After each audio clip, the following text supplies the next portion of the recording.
ಓಂ ಶ್ರೀ ಗುರು ಬಸವಲಿಂಗಾಯ ನಮಃ. ಶ್ರೀ ಬಸವ ಟಿವಿಯ ಸಮಸ್ತ ಸಹೃದಯ ವೀಕ್ಷಕ ಬಂಧುಗಳಿಗೆ ಶರಣು ಶರಣಾರ್ಥಿ. ವರಗುರು ಶರಣರ ಚಟುವಟಿಕೆಗಳ ಲವಲವಿಕೆಯ ನವಚೇತನವ ನೀಯುವ ವಾಚಸ್ಪತಿಗಳ ವಾಗ್ಜಾಲ ಮಣಿಮಾಲೆ ಕಾರ್ಯಕ್ರಮವಾದ ವಚನವಾಣಿ ಕಾರ್ಯಕ್ರಮಕ್ಕೆ ತಮಗೆಲ್ಲರಿಗೂ ಆತ್ಮೀಯವಾದಂಥ ಸ್ವಾಗತ ಸುಸ್ವಾಗತ. ಪ್ರಿಯ ವೀಕ್ಷಕರೇ, ವಚನವಾಣಿ ಕಾರ್ಯಕ್ರಮದ ಮುಖೇನ ಸಾಕಷ್ಟು ವಚನಗಳನ್ನು ಕೇಳ್ತಾ ಇದ್ದೀರಿ, ವಚನಕಾರರ ಪರಿಚಯವನ್ನು ಮಾಡಿಕೊಳ್ತಾ ಇದ್ದೀರಿ. ಹಾಗೆ ಆ ವಚನಗಳ ಸಾರವನ್ನು ಸಂಸಾರಕ್ಕೆ ಅಳವಡಿಸಿಕೊಳ್ತಾ ಸಮಾಜವನ್ನು ಸುಸ್ಥಿರತೆಯತ್ತ ಸಾಗಿಸುವಲ್ಲಿ ನಾವೆಲ್ಲರೂ ಸಹಕಾರಿಯಾಗೋಣ ಅಂತ ಹೇಳ್ತಾ ಇಂದಿನ ಈ ಸಂಚಿಕೆಯನ್ನು ಆರಂಭಿಸೋಣ. ಬನ್ನಿ, ಸಂಚಿಕೆಯ ಮೊದಲ ವಚನ ಯಾವುದು ಅಂತ ನೋಡೋಣ.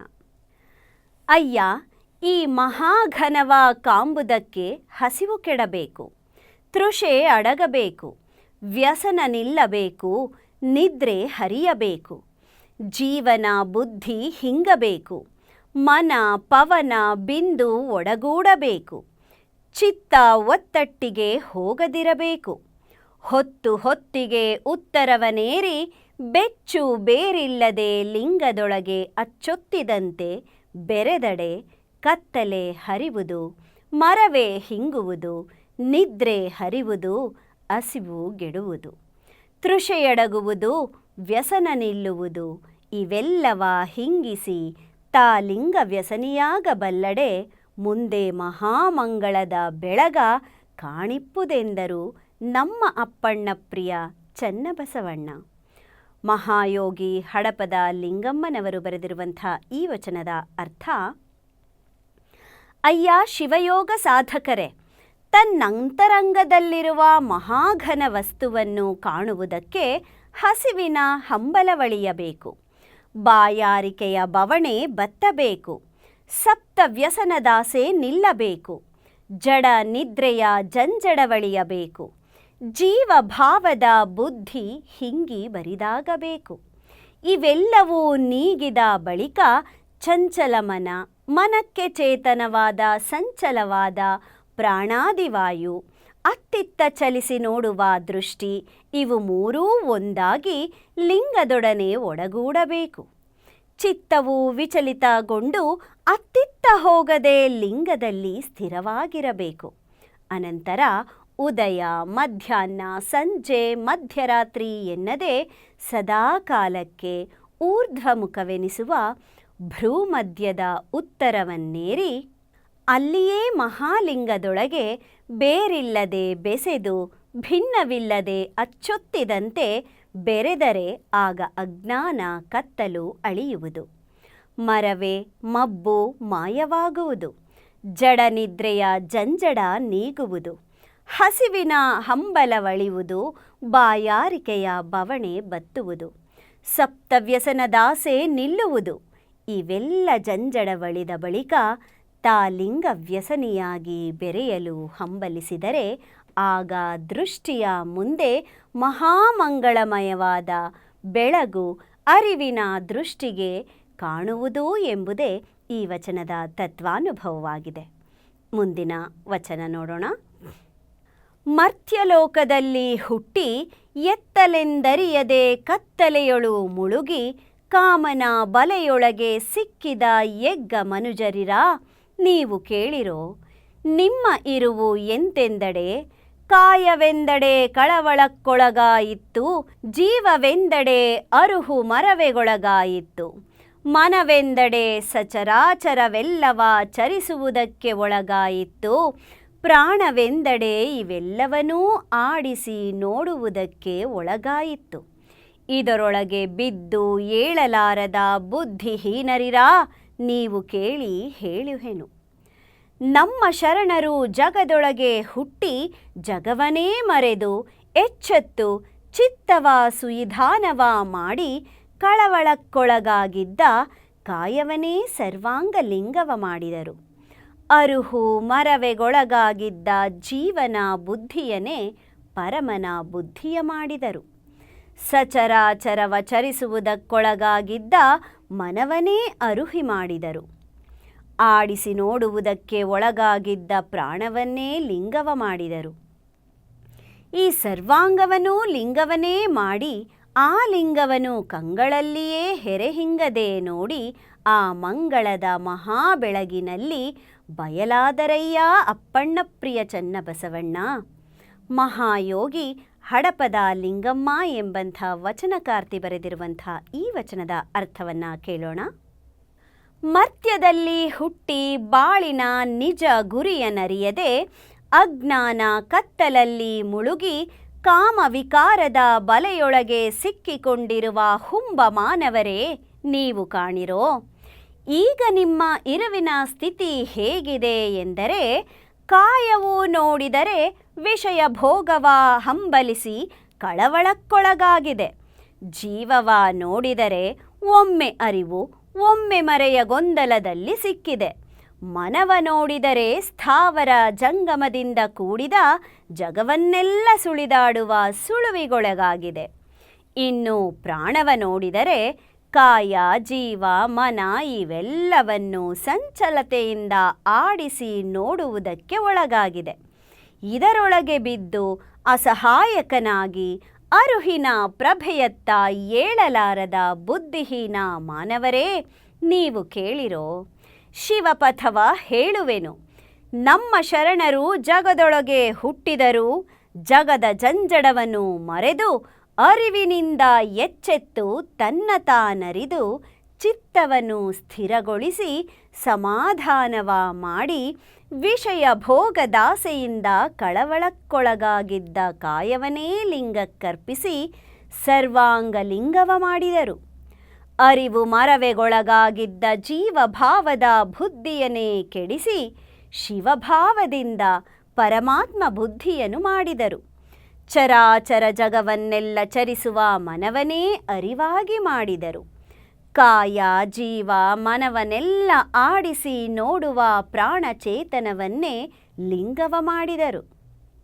ಈ ರೀತಿಯಾಗಿ ಸರ್ವಾಂಗವನ್ನೂ ಲಿಂಗವನ್ನಾಗಿ ಮಾಡಿ ಆ ಲಿಂಗವನ್ನೇ ದೃಷ್ಟಿಯಿಂದ ಅನವರತವೂ ಅಚಲವಾಗಿ ನೋಡಿ ಆ ಮಂಗಳಮಯವಾದ ಮಹಾಲಿಂಗದ ಬೆಳಗಿನೊಳಗೆ ಬಯಲಾದರೂ ನಮ್ಮ ಶರಣರು ಎಂಬುದೇ ಈ ವಚನದ ತತ್ವಾನುಭವವಾಗಿದೆ. ಮುಂದಿನ ವಚನ. ವ್ಯಾಪಾರವನ್ನೇ ಬಿಟ್ಟು ತಾಪತ್ರಯವೇ ಹಿಂಗಿ ಲೋಕದ ಹಂಗನೆ ಹರಿದು ಬೇಕು ಬೇಡೆಂಬುದನ್ನೇ ನೂಕಿ ತಾನು ವಿವೇಕಿಯಾದಲ್ಲದೆ ಜ್ಯೋತಿಯ ಬೆಳಗ ಕಾಣಬಾರದೆಂದರು ನಮ್ಮ ಅಪ್ಪಣ್ಣ ಪ್ರಿಯ ಚನ್ನಬಸವಣ್ಣ. ಮಹಾಯೋಗಿ ಹಡಪದ ಲಿಂಗಮ್ಮನವರ ಈ ವಚನದ ಅರ್ಥ: ತನು ಮನ ಭಾವ ಕರಣೇಂದ್ರಿಯಗಳ ವಿಷಯ ವ್ಯಾಪಾರವನ್ನೆಲ್ಲ ಬಿಟ್ಟು ಆಧ್ಯಾತ್ಮಿಕ ಆದಿಭೌತಿಕ ಆದಿ ದೈವಿಕವೆಂಬ ತಾಪತ್ರಯವ ತೊಲಗಿಸಿ ಲೋಕದ ಭೋಗದ ಹಂಗನು ವಿನಾಶಗೊಳಿಸಿ ಅದು ಬೇಕು ಇದು ಬೇಡವೆಂಬಾಸೆಯನ್ನು ದೂರ ಸರಿಸಿ ತಾನು ಪ್ರಾಣಲಿಂಗದ ಪರಮ ಸುಖವನ್ನು ಪಡೆದ ಯುಕ್ತಿಯಲ್ಲಿ ವಿವೇಕಿಯಾಗದೆ ಪ್ರಾಣಲಿಂಗದ ಪರಂಜ್ಯೋತಿಯ ಬೆಳಗು ಅಂತರ್ದೃಷ್ಟಿಗೆ ಕಾಣುವುದಿಲ್ಲ ಎಂದರು ನಮ್ಮ ನಿಜಗುರು ಚನ್ನಬಸವಣ್ಣನು ಎಂಬುದು ಈ ವಚನದ ತತ್ವಾನುಭವವಾಗಿದೆ. ಮುಂದಿನ ವಚನ.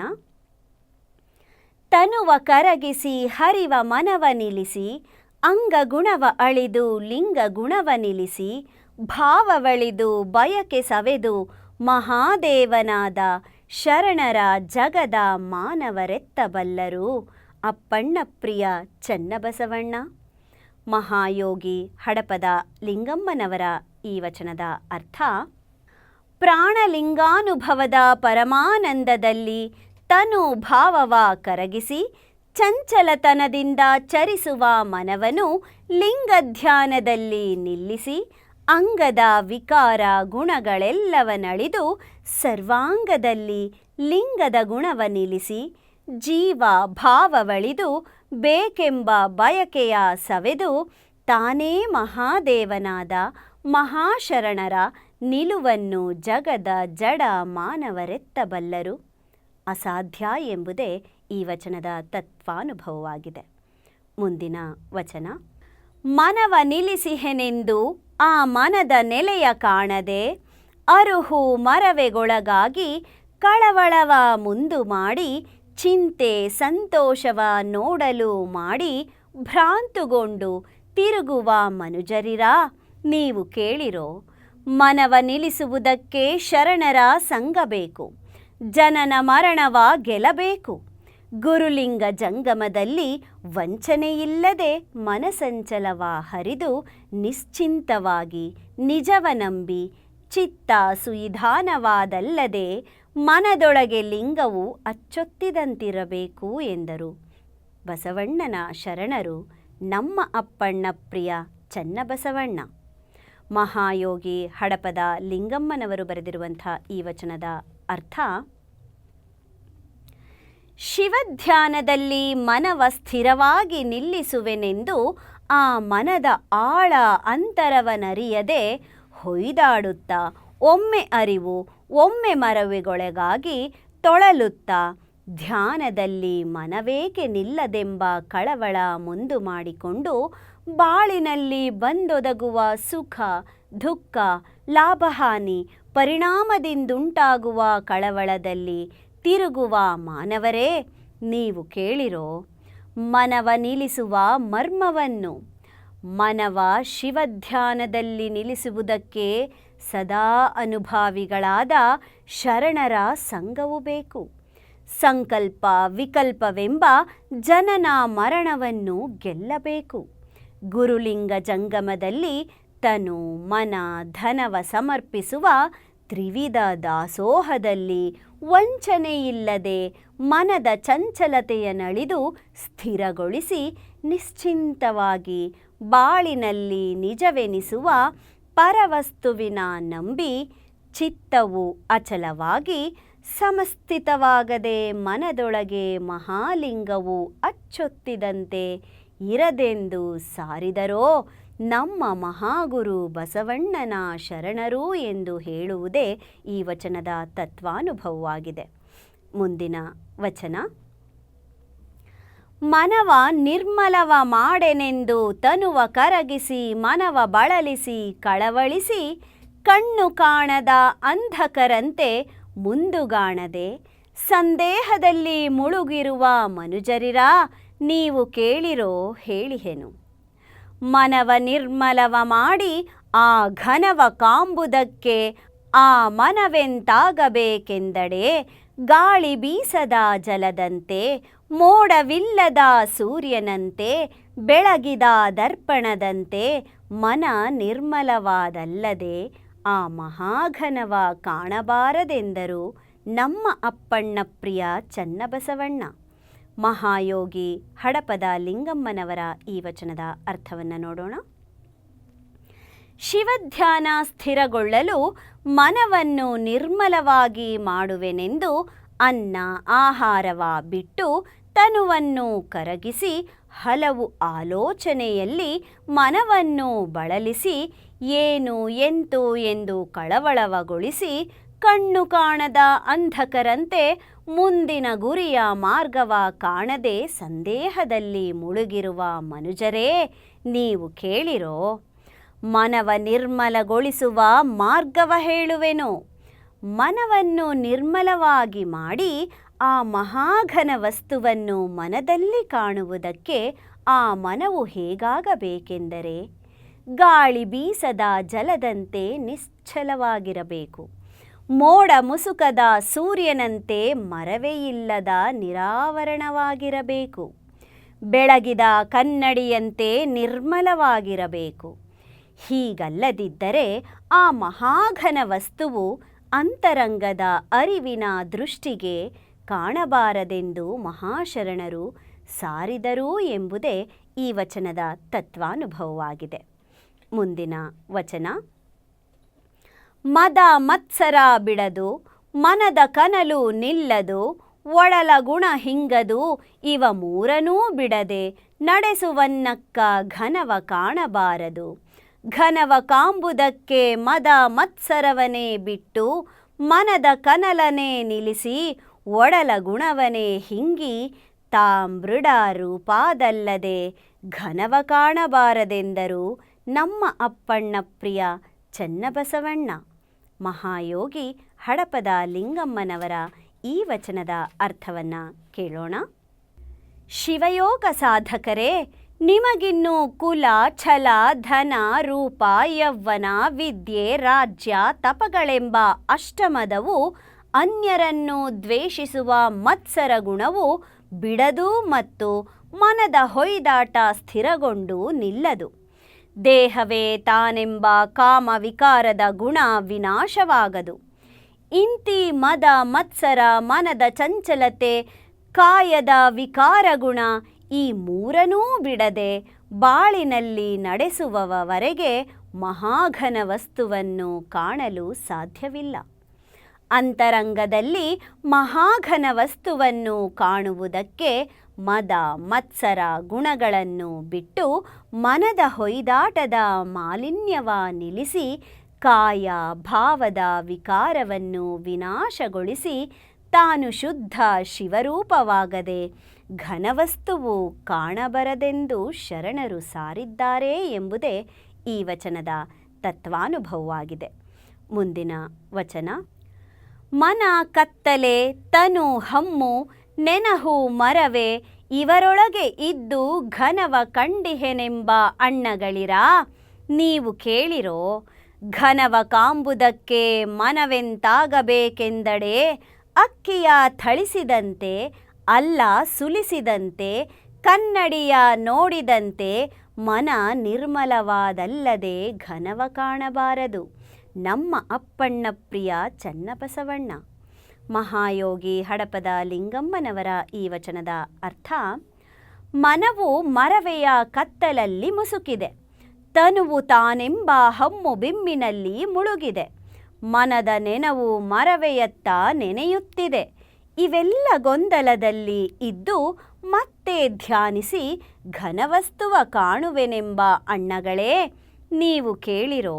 ಘನವಸ್ತುವನ್ನು ನೋಡುವುದಕ್ಕೆ ಮನವು ಹೇಗಾಗಬೇಕೆಂದರೆ ಅಕ್ಕಿಯ ಥಳಿಸಿ ಹೊಟ್ಟ ಕಳೆದಂತೆ ನಿರಾವರಣವಾಗಿರಬೇಕು. ಅಲ್ಲದ ಮೇಲಿನ ಸಿಪ್ಪೆಯ ಸುಲಿದಂತಿರಬೇಕು. ಕನ್ನಡಿಯ ನಿರ್ಮಲಗೊಳಿಸಿ ಮುಖವ ನೋಡಿದಂತೆ ನಿರ್ಮಲವಾಗಿರಬೇಕು. ಹೀಗೆ ಮನವು ನಿರಾವರಣ, ನಿರ್ಮಲ ಮತ್ತು ನಿಶ್ಚಲವಾಗದಿದ್ದರೆ ಘನವಸ್ತುವ ಕಾಣಬರದೆಂದು ನಮ್ಮ ಚನ್ನಬಸವಣ್ಣ ಬೋಧಿಸಿದ್ದರು ಎಂಬುದೇ ಈ ವಚನದ ತತ್ವಾನುಭವವಾಗಿದೆ.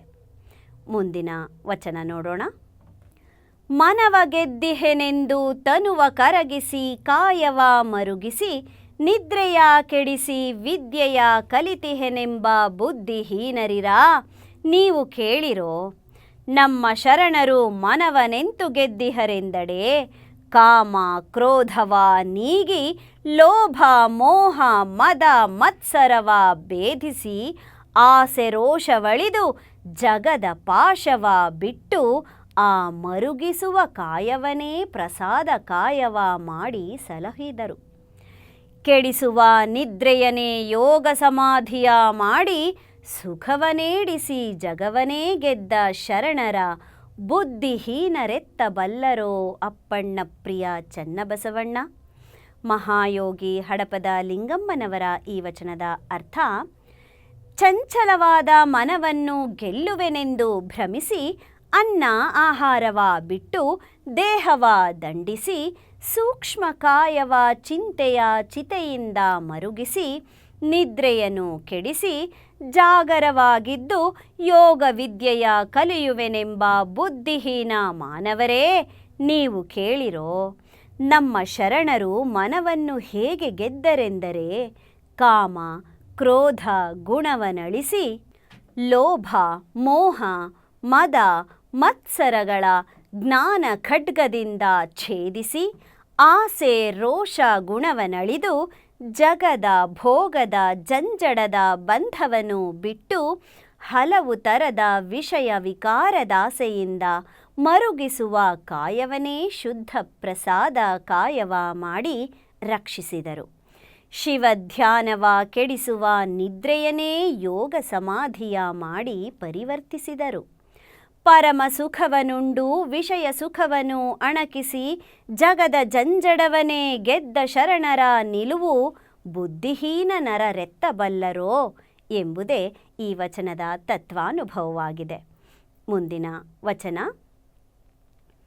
ಕಾಮಿಯಾನಾಗಿ ಕಾಮದ ಹಂಗ ಹರಿದೆನು ಬಸವ, ಕಾಮ ನಿಷ್ಕಾಮವಾಗಿ ಬಸವನ ಹೆಸರಲ್ಲಿ ಬಲವಂತರ ಕಂಡೆ.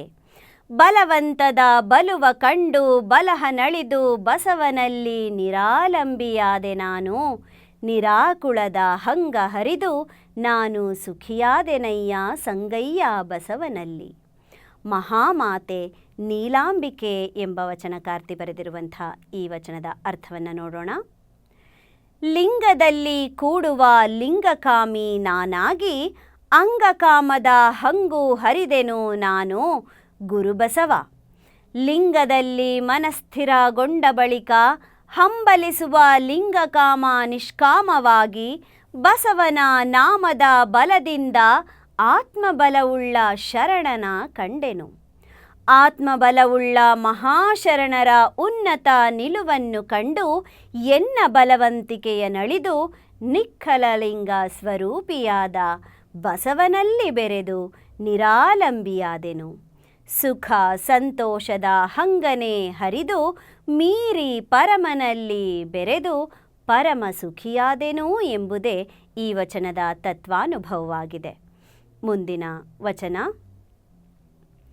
ಆಡಲಿಲ್ಲವಯ್ಯ ನಾನು ಹೆಣ್ಣು ರೂಪ ಧರಿಸಿ, ನುಡಿಯಲಿಲ್ಲವಯ್ಯ ನಾನು ಹೆಣ್ಣು ರೂಪ ಧರಿಸಿ, ನಾನು ಹೆಣ್ಣಲ್ಲದ ಕಾರಣ ನಾನು ಇಹಪರ ನಾಸ್ತಿಯಾದವಳಯ್ಯ. ನಾನು ಉಭಯದ ಸಂಗವ ಕಂಡು ಕಾಣದಂತಿದ್ದೆನಯ್ಯ ಸಂಗಯ್ಯ ಬಸವ ಬಯಲ ಕಂಡ ಕಾರಣ. ಮಹಾಮಾತೆ ನೀಲಾಂಬಿಕೆಯವರ ಈ ವಚನದ ಅರ್ಥ. ನಾನು ಹೆಣ್ಣು ರೂಪವನ್ನು ತೊಟ್ಟು ಹೆಣ್ಣಾಗಿ ಈ ಲೋಕದಲ್ಲಿ ಆಡಲಿಲ್ಲ. ನಾನು ಹೆಣ್ಣು ರೂಪವನ್ನು ತೊಟ್ಟು ಹೆಣ್ಣಾಗಿ ವಚನವ ನುಡಿಯಲಿಲ್ಲ. ಏಕೆಂದರೆ ನಾನು ಪ್ರಾಣಲಿಂಗದಲ್ಲಿ ಬೆರೆದು ಹೆಣ್ಣಲ್ಲದ ಕಾರಣ ನಾನು ಇಹಪರ ದೇವಭಕ್ತನೆಂಬ ಉಭಯ ಭಾವ ನಷ್ಟವಾದವಳಾಗಿರುವೆನು.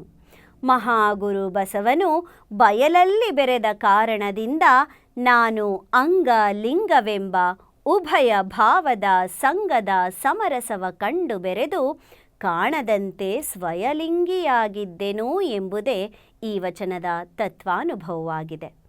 ಮುಂದಿನ ವಚನ. ಎನ್ನ ಗಂಡ ಬರಬೇಕೆಂದು ಎನ್ನಂತರಂಗವೆಂಬ ಮನೆಯ ತೆರಹು ಮಾಡಿ, ಅಷ್ಟದಳವೆಂಬ ಓವರಿಯೊಳಗೆ ನಿಜ ನಿವಾಸವೆಂಬ ಹಾಸುಗೆಯ ಹಾಸಿ, ಧ್ಯಾನವೆಂಬ ಮೇಲುಕಟ್ಟು ಕಟ್ಟಿ, ಜ್ಞಾನವೆಂಬ ದೀಪವ ಬೆಳಗಿ, ನಿಷ್ಕ್ರಿಯವೆಂಬ ಉಪಚಾರಂಗಳ ಹರಹಿಕೊಂಡು, ಪಶ್ಚಿಮ ದ್ವಾರವೆಂಬ ಬಾಗಿಲ ತೆರೆದು ಕಂಗಳೇ ಪ್ರಾಣವಾಗಿ ಬಂದು ಎನ್ನ ಹೃದಯ ಸಿಂಹಾಸನದ ಮೇಲೆ ಮೂರ್ತಗೊಂಡಡೆ ಎನ್ನ ಬಯಕೆ ಸಯವಾಯಿತು. ಹಿಂದೆ 12 ವರ್ಷದಲ್ಲಿದ್ದ ಚಿಂತೆಯಿಂದು ನಿಶ್ಚಿಂತೆಯಾಯಿತು. ಕೂಡಲ ಸಂಗಮ ದೇವರು ಕೃಪಾಮೂರ್ತಿಯಾದ ಕಾರಣ ನಾನು ಬದುಕಿದೆನು. ಬಸವಣ್ಣನವರ ಈ ವಚನದ ಅರ್ಥ. ಎನ್ನ ಲಿಂಗಪತಿಯು ಎನ್ನಂಗದಲ್ಲಿ ಅಳವಡಲು ಸಹಸ್ರಾರ ಚಕ್ರವೆಂಬ ಶಿವಲೋಕದಿಂದಿಳಿದು ಬರಬೇಕೆಂದು ಎನ್ನ ಅಂತರಂಗವೆಂಬ ಮನೆಯ ಅವಗುಣ, ಆಸೆ, ಆಮಿಷೆ ಮುಂತಾದವುಗಳನ್ನು ಹೊರಹಾಕಿ ತೆರವು ಮಾಡಿದೆನು. ಹೃದಯ ಕಮಲದ ಅಧೋಮುಖವಾಗಿರುವ ಅಷ್ಟದಳ ಕಮಲವೆಂಬ ಕೋಣೆಯೊಳಗೆ ಸುಸ್ಥಿರತೆಯ ನಿಜ ನಿವಾಸದ ಹಾಸಿಗೆಯನ್ನು ಹಾಸಿದೆನು. ಸ್ಥಿರ ಚಿತ್ತದಿಂದ ಏಕಾಗ್ರ ಧ್ಯಾನವೆಂಬ ಮೇಲು ಪರದೆಯನ್ನು ಕಟ್ಟಿ ಸದಾಶಿವಪ್ರಭೆಯನ್ನು ಬೀರುವ ಜ್ಞಾನವೆಂಬ ದೀಪವನ್ನು ಬೆಳಗಿಸಿದೆನು.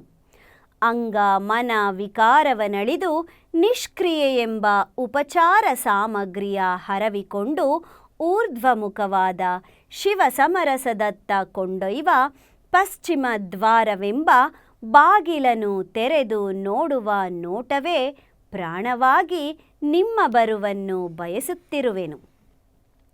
ಆ ಕರುಣಾಮಯ ದೇವನು ತಾನು ಬರದಿದ್ದರೆ ನಾನು ತಳಮಳಗೊಳ್ಳುವೆನೆಂದರಿತು ತಾನೇ ಬಂದು ಎನ್ನ ಹೃದಯ ಕಮಲದ ಸಿಂಹಾಸನದ ಮೇಲೆ ಮೂರ್ತಗೊಂಡರೆ ಎನ್ನ ಬಹುದಿನದ ಬಯಕೆ ಸಾರ್ಥಕವಾಯಿತು. ಈ ಹಿಂದೆ 12 ವರ್ಷಗಳಿಂದಲೂ ಇದ್ದ ಚಿಂತೆ ಇಂದು ನಿಶ್ಚಿಂತೆಯಾಯಿತು. ಪರಶಿವನು ಕೃಪಾಮೂರ್ತಿಯಾಗಿ ಕರುಣಿಸಿದ ಕಾರಣ ನಾನು ಪ್ರಾಣಲಿಂಗದಲ್ಲಿ ಬೆರೆದು ಬದುಕಿದೆನು ಎಂಬುದೇ ಈ ವಚನದ ತತ್ವಾನುಭವವಾಗಿದೆ. ಪ್ರಿಯ ವೀಕ್ಷಕರೇ, ಕೇಳಿದ್ರಲ್ಲ, ಇಂದಿನ ಈ ಸಂಚಿಕೆಯಲ್ಲಿ ಸಾಕಷ್ಟು ವಚನಗಳನ್ನು ಕೇಳಿದಿರಿ, ಗೌಪ್ಯ ವಚನಕಾರರ ನಾಮಧೇಯವನ್ನು ಪರಿಚಯಿಸಿಕೊಂಡಿದ್ದೀರಿ, ಹಾಗೆ ಅವುಗಳ ಅರ್ಥವನ್ನು ಅರ್ಥೈಸಿಕೊಳ್ಳುತ್ತಾ ಸಾರವನ್ನು ಸಂಸಾರಕ್ಕೆ ಅಳವಡಿಸಿಕೊಳ್ತಾ ಸಮಾಜವನ್ನು ಸುಸ್ಥಿರತೆಯತ್ತ ಸಾಗಿಸುವಲ್ಲಿ ಸಹಕಾರಿಯಾಗೋಣ ಅಂತ ಹೇಳ್ತಾ ಇಂದಿನ ಈ ಸಂಚಿಕೆಯನ್ನು ಇಲ್ಲಿಗೆ ಮುಗಿಸ್ತಾ ಇದ್ದೀನಿ. ಈ ಸಂಚಿಕೆಯಲ್ಲಿ ತಾವೆಲ್ಲರೂ ಕೇಳರಿತಂತಹ ಎಲ್ಲ ವಚನಗಳ ಸಂಗ್ರಹ ಹಾಗೂ ಅವುಗಳನ್ನು ಅರ್ಥೈಸಿರುವವರು ವಚನ ತತ್ವಾನುಭವ ಎಂಬ ಕೃತಿಯ ಲೇಖಕರಾದ ಶ್ರೀ ಸಿದ್ಧರಾಮೇಶ್ವರ ಶರಣರು ಬೆಲ್ದಾಳ. ಇವರ ಮತ್ತೊಂದಷ್ಟು ವಚನದೊಂದಿಗೆ ಭೇಟಿಯಾಗ್ತೀನಿ. ಅಲ್ಲಿವರೆಗೂ ನಿರಂತರವಾಗಿ ನೋಡ್ತಾ ಇರಿ ಶ್ರೀ ಬಸವ ಟಿವಿ. ಇದು ಸಂಸ್ಕಾರದ ಬೆಳಕು. ಶರಣು ಶರಣಾರ್ಥಿ.